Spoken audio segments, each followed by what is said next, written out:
I'm McCartan here at Radio Row with the legendary Doug Flutie. We're matching in red. Yes, Talk to me about the Taste of the NFL. I got the memo. Yes, clearly. Taste of the NFL Saturday from like 5 to 8 or so, 5 to 9. And the big part is that it supports Gen Youth, that it supports nutrition for kids in schools, and right now it's a real problem as far as just pure health. So it's nutrition and active lifestyle for the kids in school, and it's a crime right now that so many kids go hungry. The nutrition is what it is in today's world. So making a difference, come on over, and all the proceeds will go to Gen Youth and help support healthy kids. As far as Taste of the NFL itself, so much fun. Food from all over the place, all the greatest chefs, all the different samplers out there, and we're in New Orleans, so they're gonna turn it up a notch, right? I'm sure. I mean, I'm there from 4 to 5 or 5 to 6, whatever. I think I'm 4 to 5. Okay. Just signing autographs, but there are a lot of legends of the games there. Mm-hmm. So the interaction is great. Speaking of legends, I want to talk about the Buffalo Bills. What is going to take the Buffalo Bills to get past the buzzsaw that is Patrick Mahomes and the Chiefs? We're going to start a new pandemic and get Patrick Mahomes sick and get him out of the game next year. I don't know. You know, they played so great, and I love Buffalo. I really thought the Bills were going to do it this year, and they played an exceptional game. Yeah.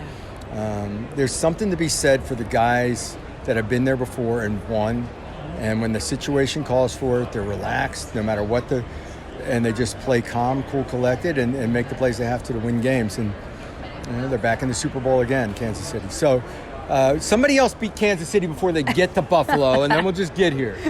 That sounds like a strategy. Yeah. Talk to me about Josh Allen. I mean, a quarterback yourself, you played the position.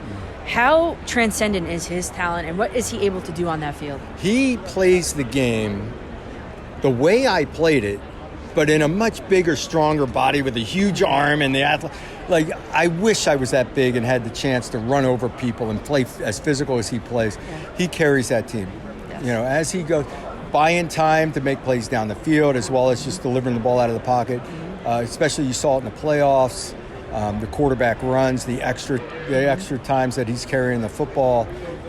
He takes it on his shoulders and embraces that and plays great. I thought he was exceptional all through the playoffs, and I just hope he gets himself a Super Bowl before it's all said and done. Yeah, so looking at the draft coming up in a couple months, where do you think the Bills should go in the draft? Oh, geez.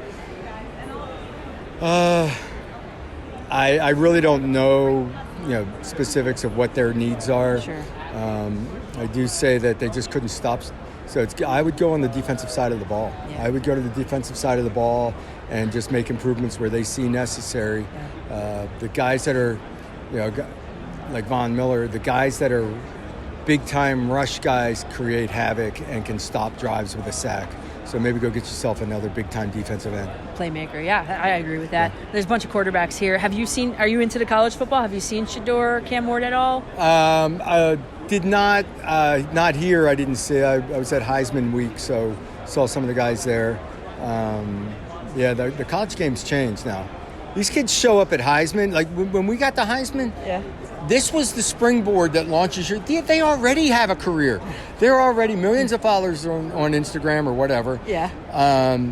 They're walking in with the diamonds and the bling, and they've already got their NILs all set. They've got their marketing scheme set up coming into here. Sure. They haven't played a down of pro football yet. Mm-hmm. It's amazing. This is probably the first class that is like the NIL class coming into the NFL.